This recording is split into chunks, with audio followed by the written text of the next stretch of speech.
setting off from the great civilized cities of the East like Athens and Tyre. Adventurous Greek traders sailed west into uncharted seas.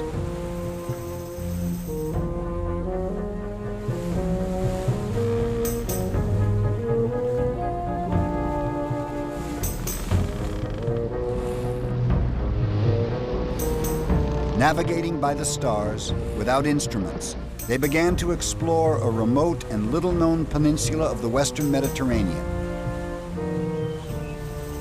They called it Hesperia, the land of the evening sun. Well, in the 8th century BC, time of westward expansion, Phoenicians going west, Greeks going west, founding colonies. Well, when the Greeks sailed into Italy, they found something they didn't expect, an advanced civilization already there.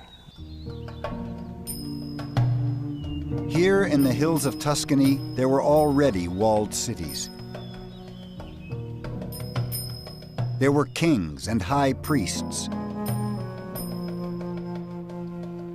There were skillful craftsmen who created a tender and sensuous art like no other in the Mediterranean.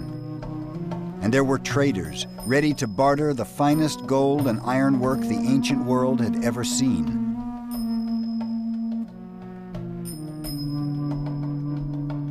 Before Rome, there were the Etruscans. They taught the Romans everything, but left no written records. Incredible. The Etruscans were some of the most amazing artisans that the West has ever seen. They worked in metal for sculpture.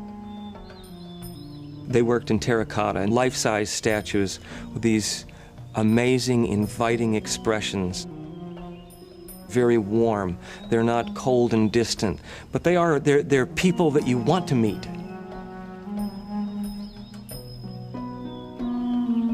The Etruscans lived in the fertile hills of Tuscany. But their real wealth lay underground, the richest deposits of iron ore, copper, and tin in the central Mediterranean.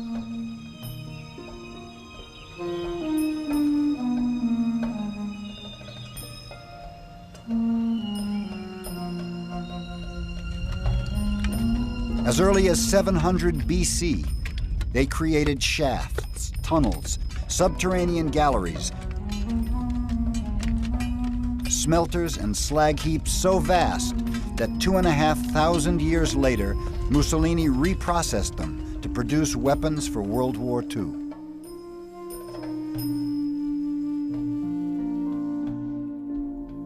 Etruscans traded their metalwork as far afield as Syria, Portugal, and even Sweden.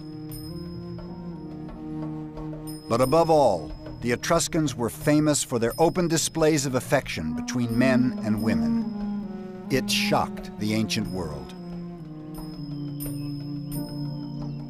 The Greeks, who knew the Etruscans from very early on, before Rome was anything, before Rome was,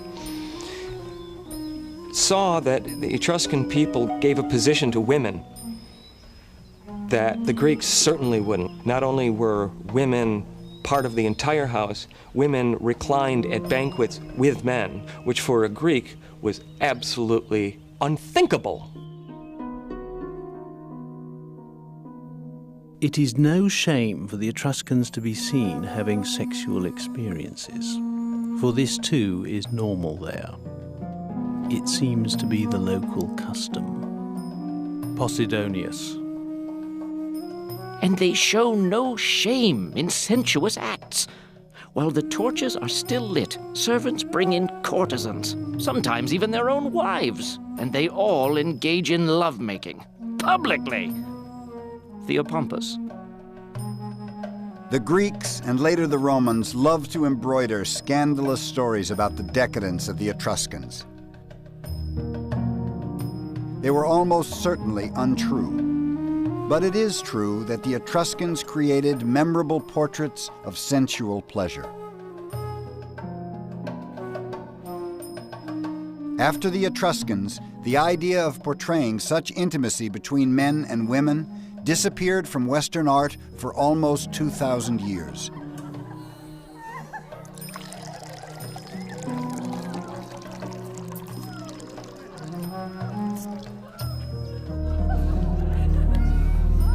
The change began with the Romans, who grew up in their shadow.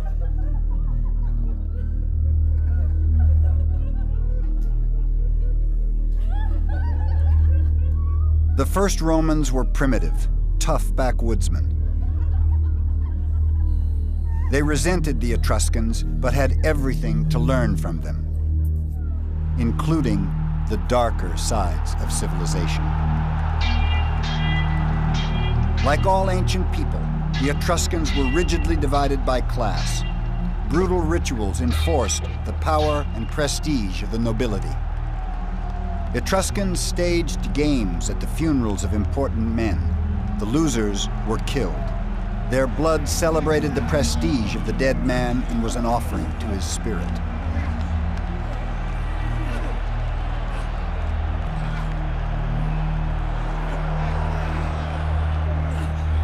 The wrestlers were slaves captured in warfare. Their lives were worth nothing. Only their deaths were significant. The practice of human sacrifice was common in the ancient world. The Etruscans were no exception. The blood of slaves and captives watered the ground at state rituals throughout the Mediterranean.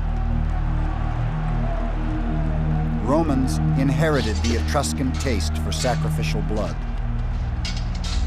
Gladiatorial combat was the Roman equivalent of these gory celebrations of power.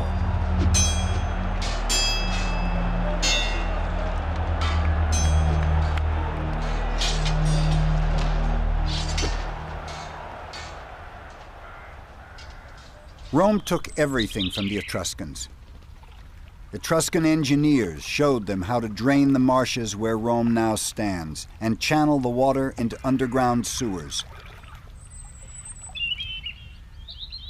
Etruscan architects and builders laid out the Roman Forum as a public square in the 7th century BC.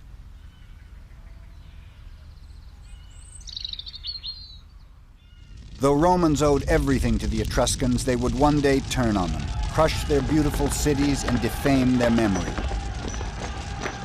It would be the first step on Rome's path to empire.